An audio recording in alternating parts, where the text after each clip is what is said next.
Hello and welcome to Rosberry Crafts, my YouTube channel where I share all my crafty adventures. Today is March 24th, 2023, and this is episode 53. Hello and welcome to any new subscribers, and thank you very much for coming back to all your returning subscribers. If you enjoyed this video, please make sure to like and subscribe down below, and you can check me out on Instagram for more fun content. Who am I? My name is Roz, and I live in Lake Country, British Columbia, Canada, with my husband and my two kids who are 13 and 11. Yep, 13. Now I gotta remember another new number. But we're good till November. So today for you, I have what am I wearing, finished objects, works in progress, events, and some chatter. Let's get started, shall we? What am I wearing?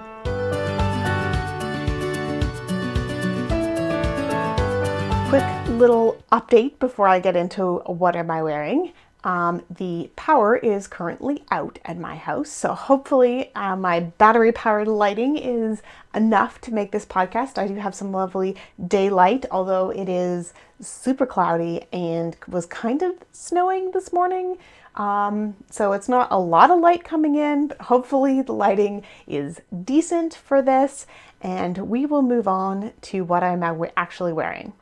No, this is not a hand knit sweater, but this is a hand knit sweater. So before we get too far into anything, we're going to move on from what am I wearing into finished objects.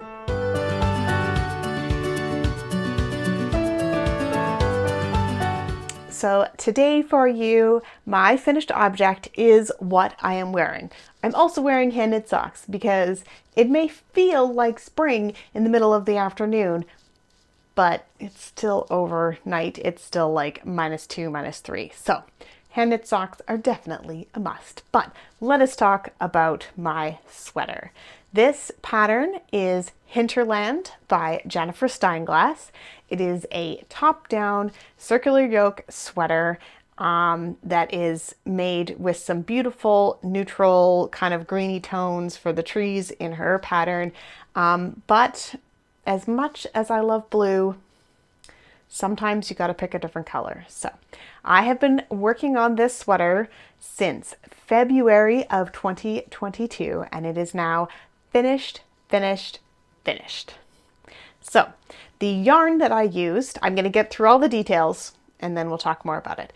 The yarn that I used is Cascade 220 fingering in the dark plum, which is the purple, and buff, which is like, it's showing up very white on the camera, but it is like a very pale gray tone. It definitely has like a grayish undertone. It is very light. It is like you would mistake it for white, but if you held it up against white, you would see that it is slightly dyed.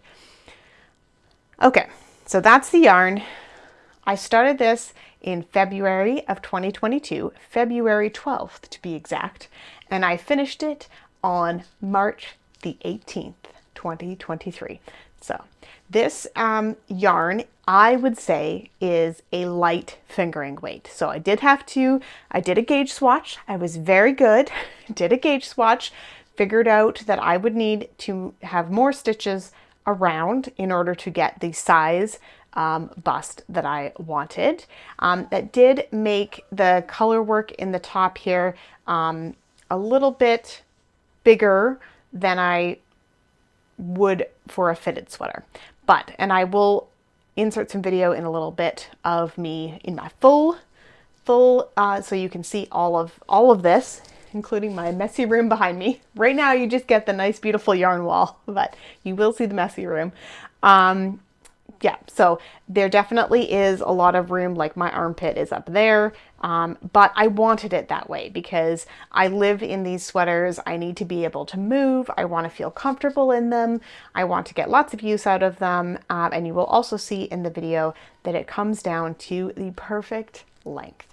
So the sleeves also have color work on them, and I'm pulling it up right now, but it also, trying on top-down sweater makes for a beautiful finish at the end because they fit exactly to my wrists with no moving around. The arms are great.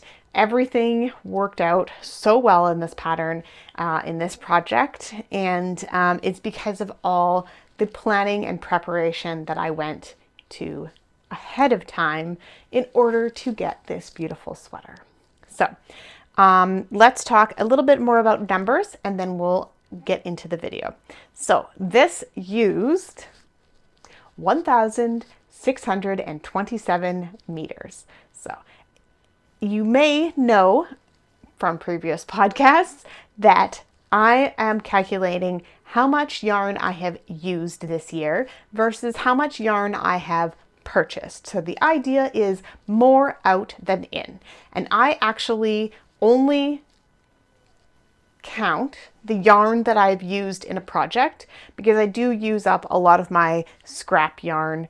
So basically the yarn coming in, like up here, there's partial balls of yarn. Those all count to my yarn stash numbers. So I'm only counting the actual yardage of the product or the meterage of the product that I have made. So in this case, this was 1627. That's amazing. So it actually worked out to about 6.5 skeins. So I had 6 skeins of the dark plum and 2 of the buff. I have a full skein of the buff, which I already wound up, but that's okay, and a half skein of the buff, and pretty much a negligible amount left in the plum. So the plum I'm counting as fully used, and used about a half skein for the white, so for the color work. So there's no color work on the bottom of the sweater. So I think that's all the details on the sweater. I am very happy with it. And I will cut now to the video that's a little further back so you can see my whole sweater.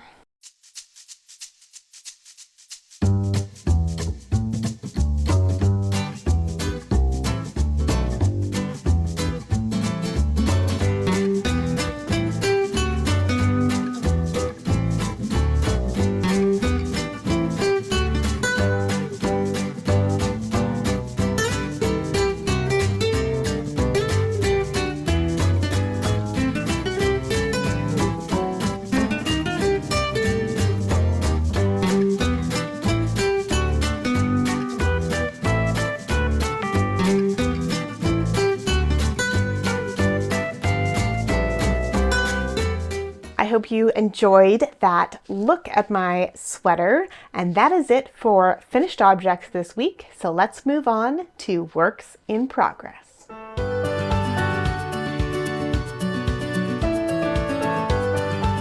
My first work in progress is my amethyst shawl. You've seen this a few times, but I am so close to finishing it. This pattern is Amethyst Triangle Shawl by Undeniable Glitter, who is Alyssa. And I have used some Knit Picks Stroll, and this pattern is only designed for 1 skein, and I decided that I wanted it bigger, so I just continued the stitch pattern, and I used 2 skeins. The first one is Pansy Tonal, and the second one is Make Believe, and these are Knit Pick Stroll hand painted. So they are variegated, but in a less random way. Let's put it that way. So you have seen this purple bit before. I have it spread out on like a fairly long needle, but you're not going to get the full idea of it. So this is the purple, and then you get into this beautiful green, and I mean, it is just, it's all bunched up, guys. This beautiful, there's green and teal, and then that same dark and light purple. So there's definitely a line where I changed to the new ball, but I'm okay with that. And this is how much I have gotten done in a week. And these rows are long. I counted my stitches the other day and I have like 550 stitches on the needles. So it's a lot. It's a lot. But yeah, so there's my blob of shawl. But I am loving how this is turning out. And I'm like so close to being done. So what I think I'm going to do, where I am in the repeat, I have 4 more rows of pattern, and then I'm going to do a bind off on the wrong side row and call it good. So that is going to be it. So, just probably one more evening or 2 more evenings of work, and this will be done and on the blocking mats. So there is that. I did think about, total tangent, I did think about putting like a fancier border. I may have talked about it on the podcast. I can't remember if this is just things that I've thought about in my head or something I've talked to you guys about. But I did talk about or think about putting on like a bigger border on the edge with some more detail to it. And then I was just knitting away and loving the pattern. So I'm just going to go with the pattern and call it good. And I'm not doing, she says to do like the last few sets of rows, just to do the eyelet rows and not the blocks in between. But I'm just sticking with the main pattern and going to bind off and call it good. So I'm excited about that. However, so the pattern that I was looking at is a free pattern on the Drops website. Their charts were very small and hard to read, so I did type them up in Excel in preparation for doing that border, and now I've decided not to use that border, so I do have a lovely Excel, well, it's Google Sheets, but anyway, a spreadsheet of those patterns, so that might be something that I do in the future, because I think it would work really well with something like this where you just have like a nice garter stitch shawl, but we'll see. We will see. I do have one other work in progress, a brand new project, because I'm down to 2 projects on the needles. I have my Stormborn shawl, which I'm not talking about today because I haven't worked on it. It's requiring some brain space, and it's been a busy few weeks around here. So, and my amethyst shawl, but I needed some satisfying quick knits after such a long project. So I have a headband. This is the Chunky Cabled Headband by Michelle Greenberg. It's pretty straightforward, and I am loving it so far. I don't know. This yarn is the Lion brand. Oh, now I've tangled myself again. Respun in the Thick and Quick, and this is Night Sky. So this is the charcoal. It's just a dark gray color. I don't have that much. There's not enough to do a hat, so I thought, you know what, a headband will be perfect. So yeah, I said the pattern, I said the yarn. I just started this today, so I'm gonna finish this tonight for sure. I guarantee. Yeah. So that is it for works in progress. Not that exciting. Maybe there'll be some new stuff next week because I'll be done all my easy projects and I'll need a new pair of socks cast on or something else. I don't know. I am feeling the sweater vibes. I need another sweater on the needles immediately. I don't know which one. I don't know with what yarn. I did get that sweater's quantity of Fireweed Fiberco. It's worsted. That would work up way quicker than a light fingering weight, but you'll just have to tune in next week and see. So we'll move on from works in progress to events.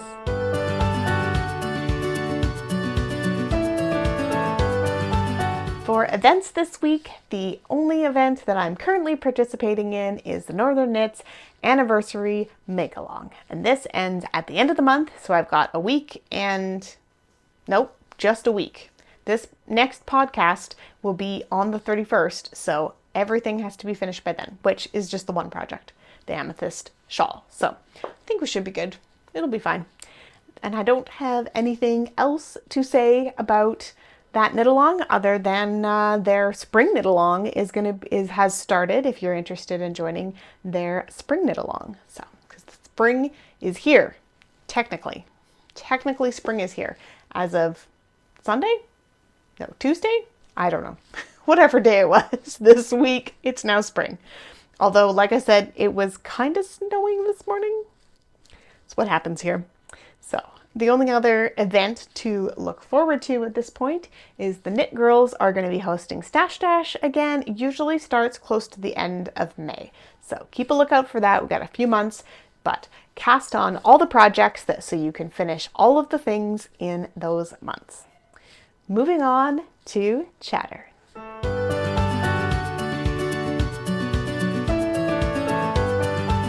For chatter this week, I don't think I have a lot to talk about. First up is books. I haven't finished any books, but a book that I had been waiting for from the library has come in, so I have maybe put Kith and Kin to the side to see if I can finish that other book, because I had already started it. So this is another Sarah J. Maas book.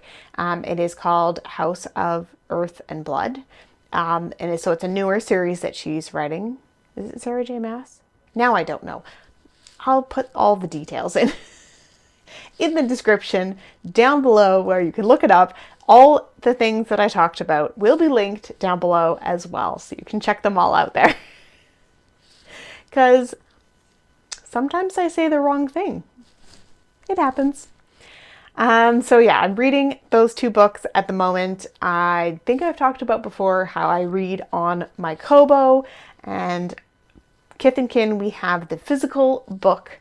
So I'm finding it difficult to read at night because I like to have all the lights off and just have my Kobo is backlit, and it's like the kind of page paper. So it doesn't feel like an iPad or a screen. It definitely feels like paper, but kind of get in that, all cozy, and it's dark, and then I read my book and it's great. So I have to find some time to read Kith and Kin where I'm sitting in a chair instead of laying down in bed, because it is more difficult to read a physical book. And it's a hardcover book, so it's heavy. It's not that big. I'm just lazy, you guys. So moving on from books, I've already kind of updated you on the weather. It is now currently spring break. We've had 1 week of spring break, and we have 1 more week of spring break of the kids home. So it's been pretty good though. They've been very good. We got their bikes all sorted, so they've been outside a ton. Today they haven't because it's kind of raining, snowing outside, but every other day this week they've been outside. Either playing in the yard or going for bike rides. They've been down to the school to hang out with friends and all that kind of stuff that those preteens and now teenager does. So Cooper is now 13. He had his birthday on Wednesday, so he is a full-fledged teenager. He got some video game stuff and some D&D stuff, which he is super into right now. Yeah. He had a good day. We haven't done his friends party yet. I always book it for after spring break because people go away, or they're busy, or like people are trying to work and get stuff started, or people are visiting. There's just always something going on. So I always just book his friends party for when school goes back. So we will do that at a later date. We had some friends arrive for a visit this weekend, and we took them to the kangaroo farm, which is just open for spring break. So that was super fun. We haven't been to their new location yet, so I have a ton of cute animal videos for you at the end here if you're interested. So that is the Kangaroo Creek Farm. Creek Kangaroo Farm? I don't know. It used to be located here in Lake Country. Now it is just on the border between Lake Country and Kelowna-ish. It's right near the airport in Kelowna. So it's a wonderful property that is a kangaroo and other animal rescue facility. But so it is a sanctuary for those animals, and they have some fields and pens. I hesitate to use it's fenced in, but it's huge, right? An area where you can go, and it's like a petting zoo, but with kangaroos. And there's goats, what else? There's capybaras and maras, which are also animals from the down south regions. And what else? There's wallabies, kangaroos, chickens, some exotic birds. I think there was a macaw and a couple cockatiels, some snakes and lizards, that kind of stuff. So they have some very, oh, and bunnies. There's some, there's just brand new this year. There's bunnies and I forget what type they are. Fleming bunnies, maybe. Big, fluffy ones. They're huge bunnies, but they're super cute and so soft. Can't think of what else they have right now, but I'll put in all the clips at the end. It was a really fun time to visit, and yeah, we're just back to a regular scheduled programming now. So the kids are just doing their thing and, you know, making them do chores around the house before they play video games and all that sorts of fun stuff. So I think that is everything that I have this week. Hopefully it's not been too choppy. I've been very distracted today, so with everyone at home, it makes it very distracting to record, but hopefully you guys have enjoyed this. If you did, please like and subscribe. It helps other people find this channel as well, and then we get more community to participate in. So I will see you guys again next week. Bye!